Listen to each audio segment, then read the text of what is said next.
Ustaz, titik 4. Tolong dijelasin kenapa orang yang mau meninggal dan sudah meninggal umumnya yang takziah membaca surah Yasin. Pertama, apa itu takziah dulu? Apa itu takziah? Apalagi? Baik, ada sebagian mengartikan takziah itu melayat ya. Takziah itu berasal dari kata azza, bukan melayat. Dari kata azza asalnya. Azza ya'izzu, izzatan, ta'ziyatan. Azza itu sesuatu yang tinggi, terangkat, menopang, mendorong. Azza. Kalau ditambah dengan tak depannya, ujungnya ditambah ya menjadi takziah, itu huruf taknya menunjukkan makna usaha yang serius. Jadi usaha yang sungguh-sungguh untuk mengangkat, mendorong, menaikkan lagi sesuatu yang turun. Kenapa takziah dinamakan dengan takziah? Pesan Nabi-nya 2. Dengan takziah itu, 1, kita bisa mengangkat amalan orang-orang meninggal itu supaya bisa terangkat lagi, sehingga disampaikan kepada orang-orang yang belum meninggal dunia untuk diketahui. Makanya Nabi berpesan, uzkuru mahasina mautakum. Kalau ada yang meninggal dunia, ayo angkat kebaikan-kebaikannya. Jadi aibnya tutup, kebaikannya angkat, bukan dibicarakan buruknya. Makanya kita minta kepada Allah untuk berlindung dari keburukan fitnah saat meninggal. Jadi ada orang, maaf ya, hidup dibicarakan, meninggal pun jadi gunjingan juga. Ada yang begitu. Ya, coba cek Abu Jahal, Abu Lahab, dan Abu-Abu yang lainnya itu. Sampai sekarang sudah 15 abad, yang dibicarakan keburukannya aja. Dan kita diminta oleh Nabi berlindung pada Allah. Ada di hadis Muslim, nomor hadis 588. 4 hal kita ucapkan. Allahumma inni a'udzubika min adzabi jahannam, wa min adzabil qabri, wa min fitnatil mahya wal mamat. Dan fitnah saat hidup atau saat meninggal dunia. Jadi disinilah ketika ada orang meninggal dunia, tolong Bu ya, Pak, jangan diungkap aibnya, jangan disebutkan, ungkap kebaikannya aja, angkat lagi. Sehingga ketika kebaikannya diangkat, kemudian jadi inspirasi bagi orang-orang yang mungkin bertakziah saat itu, dia disampaikan. Dari situ kemudian diamalkan. Ketika orang ini mengamalkan dari inspirasi yang terdengar tadi, maka yang meninggal dapat royalti pahalanya, bagian dari pahala itu. Itu ada di hadis Muslim nomor hadis 1893. Man dalla ala khairin falahu ajruhu mithla ajri fa'ilihi min ghairi an yanqusa min syai'. Siapa yang bisa menunjukkan kebaikan dapat pahala yang sama ya dengan yang mengerjakan tanpa dikurangi sedikit pun.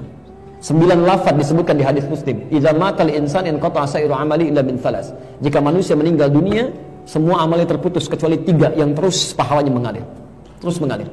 Sedekah jariyah, ya, sedekah yang pahalanya mengalir. Antum simpan mushaf di sini cuma modal 50.000, dibaca oleh orang, antum meninggal mushafnya masih ada, pahala masih mengalir. Ilmun yuntafa'u bihi, ilmu yang dimanfaatkan. Aw waladin shalihin yad'u lahu, atau anak yang soleh yang mendoakan untuk keduanya.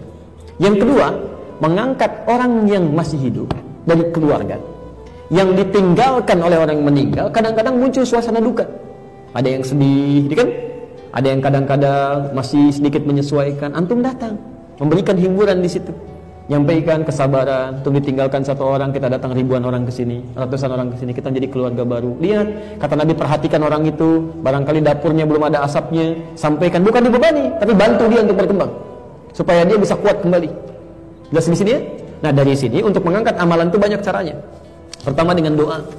Dengan doa. Ada memang hadis yang mengatakan bacaan surat Yasin, tapi sebagian mengatakan hadisnya dhaif. Walaupun ada yang mengatakan hadisnya sahih, ya.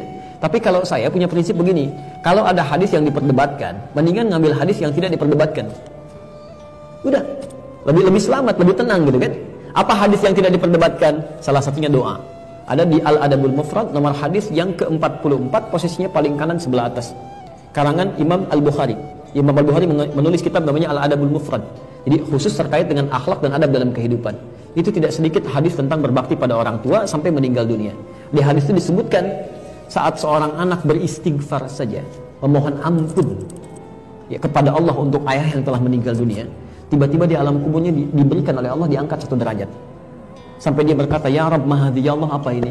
Dijawab kemudian, hadhi istighfarun, ini adalah kalimat istighfar yang dimohonkan oleh anakmu sekarang untukmu. Sekarang.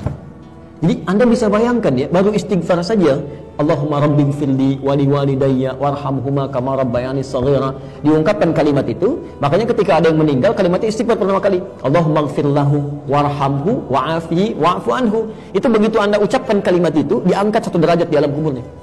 Diangkat. Belum doa. Makanya kata Nabi di hadis sahih riwayat Al-Bukhari menyampaikan, ithnani bima ma'na, 2 hal yang diharapkan oleh orang meninggal. Yang pertama, al-istighfaru lahu, permohonan ampunan untuknya. Yang kedua, ad-du'a bil khair. Ya, jadi silahkan selepas sholat berdoa. Apalagi orang tua, nggak ada mantan orang tua. Ya, saya selalu katakan, Quran itu memberikan pesan. Maaf ya, keterlaluan kalau ada anak misalnya, maaf, dalam hidupnya nggak bisa berbuat baik, saat meninggalnya pun nggak bisa mendoakan. Bahkan kata Quran, kalau orang tuanya masih ada, walaupun usia anaknya lebih daripada 40 tahun, misal, anaknya usia 70 tahun, orang tuanya 100 tahun, masih ada orang tuanya. Itu minimal, tetap harus berbakti dengan mendoakannya.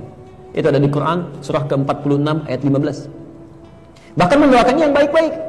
Ya Allah, hamba bersyukur atas nikmat yang diberikan pada hamba saat ini. Di balik segala kenikmatan itu, ya Allah, mohon berikan semua pahalanya untuk orang tua saya juga. Berikan kebaikan untuk orang tua saya juga. Karena barangkali kesuksesan yang Anda raih itu cuma 30% hasil kerja keras Anda. 30%. 70% yang mungkin orang tua yang menangis dulu, ibu yang sambil tahajud nangis, bapak yang sambil mencangkul di sawah dengan peluh keringatnya berdoa, ya Allah, anak saya jangan sampai begini, ya Allah. Satu singkong dibagi 16 orang. Mohon jadikan dia lebih baik daripada saya. Berikan kenikmatan dalam hidupnya. Itu yang menjadikan Sayyidah Hajar bolak-balik Safa Marwah, yang mendapatkan airnya anaknya. Tapi yang kerja keras kan ibunya.